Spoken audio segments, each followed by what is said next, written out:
आता रिलॅक्स झाला, सुरू करा.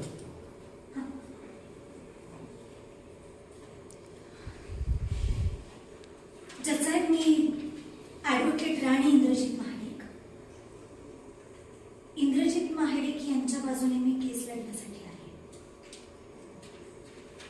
इंद्रजित महाडिकांचं घर विक्रांत महाडिक म्हणजेच त्यांचे भाऊ यांनी हिरावून घेतलं. म्हणजे विक्रांत महाडिक यांनी इंद्रजित महाडिकांच्या खोट्या सह्या घेऊन त्यांचं घर त्यांच्याकडून बळकावलं.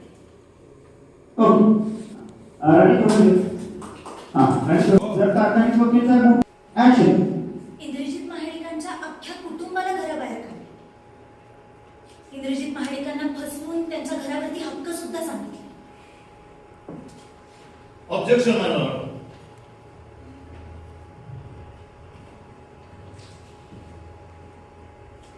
राणी महाडिक या आत्ताच अलीकडेच ऍडव्होकेट झाल्या.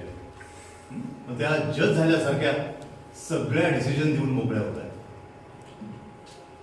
Objection granted.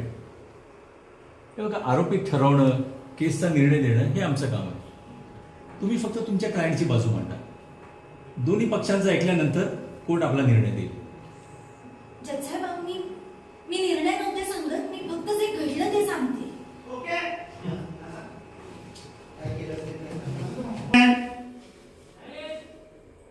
ऍक्शन. ते असं का करतील? का नाही करणार? माझ्या बघण्यामध्ये असे अनेक जण आहेत ज्यांनी स्वतःची प्रॉपर्टी दुसऱ्यांच्या नावे केली. जज साहेब, इंद्रजित महाडिकांनी असं केलेलं नाही. ऑब्जेक्शन ओव्हररूल्ड. का नाही केलं?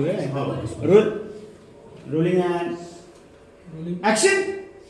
जज साहेब, इंद्रजित महाडिकांनी असं केलेलं नाही. का? त्यांचं मन मोठं नाहीये, स्वार्थी आहे. ऑब्जेक्शन माय लॉर्ड. ऑब्जेक्शन ओव्हररूल्ड. ॲडव्होकेट राणी, तुम्ही प्रत्येक गोष्टीवर ऑब्जेक्शन नाही देऊ शकत. ओके. माझं वाक्य होतं.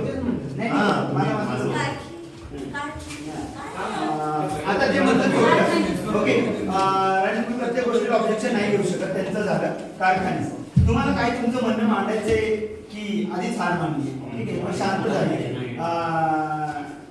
म्हणजे एकदम शांत झाली. त्याच्यानंतर ते बोलले ना, नंतर तुम्ही बोलला.